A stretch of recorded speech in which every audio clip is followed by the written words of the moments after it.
What's up, all my Gear Guy 23 fans, all my GG crew, what's going on? Hey, listen, as you can see, I'm a lover of 1911, 2011 style. And what I want to do on this segment is just kind of talk to you a little bit about 1911, short, brief history of it, where it started to evolve to, and also what I think some of the reasons are for its regained popularity in the industry. So without further ado, talk to you a little bit about the 1911. John Browning was the originator back in 1911, thus the name, significant. This thing has been through several world wars, the history of the gun, 1911 all the way through 1986 and beyond. But within that span of time, it went through 4 wars: World War I, World War II, the Korean War, and also the Vietnam War. And for a lot of different reasons. Reliable, stopping power, just a plethora of reasons. And since then, it has still been relevant in the gun industry and has gained a new birth, what some gun enthusiasts call, 1911, 2011, 2311.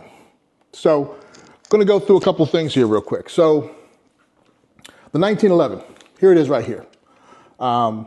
Single stack. Again, all these guns are safe, empty, and clear, so I can get YouTube out of the way. I'm not going to talk about any pricing or anything like that. Just going to share my opinion and my love for this particular model. 1911, as you can see, this is my Kimber Raptor. It is a 45 ACP bull barrel. But a couple of things about this, it's a single stack. So there's 8 rounds that go in this particular gun, 45 ACP, so it's got, really good stopping power.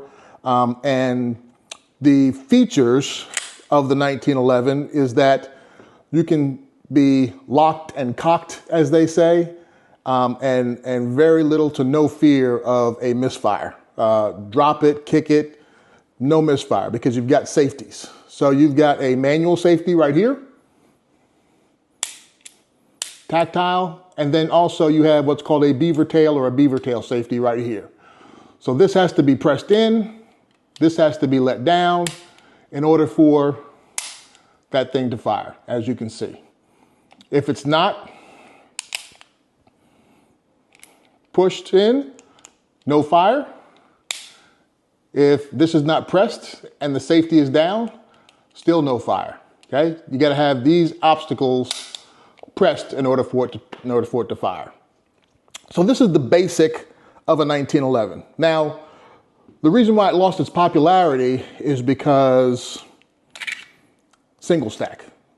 As time went on, 9mm came available, Glocks, multi, clips, 17 rounds, 18 round, 19 round, you name it, you can add whatever rounds you want to. And so thus came what we call the striker fire.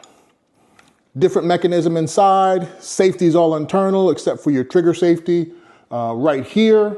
But the advantage was I had 13, this is a 13 rounder, but I had 13, 15, again, all the way up to 20 plus rounds that I can get into a gunfight with. And as we know, true gunfights only last a few minutes. But this is my H&K VP40.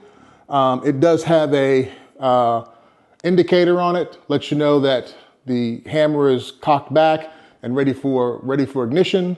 And it is, a comfortable gun. It's a polymer frame, steel slide, that gained a little bit of, carry as far as weight lessons. This is, most of your 1911s were all steel framed, and a lot heavier, 33, 34 ounces, 38 ounces, as opposed to something much lighter with a polymer frame. So then we morphed into, and that stayed that way for quite some time with striker fires. As you know, Glock made their name, a lot of fame and fortune, you know, very durable, was also known for its safety, you know, without having any misfires. But the beauty of the 1911 is not only the safety mechanism, but more so the trigger. So this trigger this one has very little take up. There it is right there, very little. And then there's the trigger pull. And then the reset is right there, okay? Now the difference is, and this is what we call single action. The difference is on this particular gun, my VP40, here's your take up and trigger pull, but heavier on the poundage. This is probably about a 5.5 to 5 pounds, as opposed to on my 1911, about 3 to 3.5 pounds. And the reset on this one, a lot farther away and not as responsive. So in the gun industry, in the gun world, these were popular for a reason, because of capacity, but everyone still liked the trigger pull. As you know, when it comes to keeping rounds on the same target, you know, you have muzzle lift. The other piece that you have is that trigger pull. Sometimes the trigger pull allows especially an unexperienced firearmist person to move the gun too much because of that trigger pull. And the lighter the trigger pull, the better off you are. You race gun guys know that very well. So then we morphed into Staccato came out, and they were coming out with the double stack 1911s, and they called it the 2011 and patented that name. And then you had variations of that moving forward. So this right here is my Wilson Combat. This right here is my EDC X9, a beautiful gun, great firing, very accurate. But if you notice on this particular one, it has a double stack. And so this one, I believe, has 15 rounds. Okay. So now I'm in the world of my VP40, but I've got the luxury of the trigger pull. So there's my take up on the wall. There's my trigger pull. There's my reset. Very, very minimal, very minimal. And so I can keep rounds on target a lot easier and with less effort. And so that's how this was. Now this one has one safety, and that is the manual safety, okay? Wilson Combat, as you all know, very sought after, almost like John Browning, I apologize. John Browning, Wilson Combat is also extremely popular, known for making a great quality gun. This is no different. This is probably my first one, high-end gun that I had purchased, and I love it.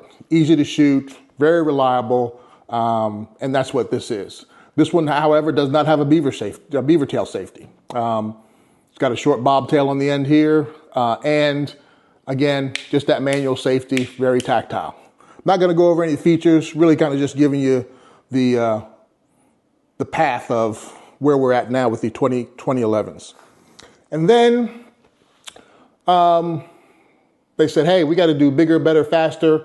Staccato was getting all the sales, and so a lot of companies came out with a Staccato-ish like firearm that could compete with Staccato. And so now what you have is these last SHOT Shows, which I plan on going next year on my bucket list. SHOT Show 2026, me and a good friend of mine, and we're gonna go because it seems like every year there is a multitude of 2011 manufacturers out here trying to do better, make better, faster, stronger, and different options. And as you all know, I'm a big fan of Bull Armor. So this is my first 2311 that I got. And I'm not going to go over the features because if you want to go back to some of my previous videos, you'll be able to see it. Ported, polymer frame, steel, bull barrel, a lot of cool features. Kind of like a hybrid, a feature of this gun and also this gun with the trigger pull and the speed of almost a race gun.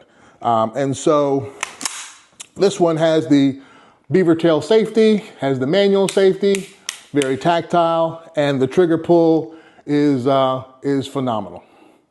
There it is. Take up, very crisp, very clean. The trigger's not loose. And again, sending those bullets downrange. Extremely accurate. Got my Holosun 508T on there. My TLR1 HLX, which is the rechargeable batteries. It gives me a few extra lumens, gives me a few extra candelas. And again, this one has I think this one has about a 18 or 17 round magazine. And you can get different size magazines. You can get 20 rounders to add to the capacity also as well. So that's kind of my walk down 1911 to the Striker Fire to the 2311s. I hope you like this video. Please like, subscribe, and share. For all my real gun experts, I hope I didn't mess anything up. I didn't say clips this time, guys. No clips, just magazines. I get it. I got it. You say potato, I say potato. Hey, anyway, without further ado, folks, Gear Guy 23, I love y'all, appreciate y'all. Keep liking and subscribing, keep sharing. Trying to get to 50,000 views within the next 2 or 3 months. Hopefully, this video gets me there. Hey, without further ado, for all my GG23 fans, we out.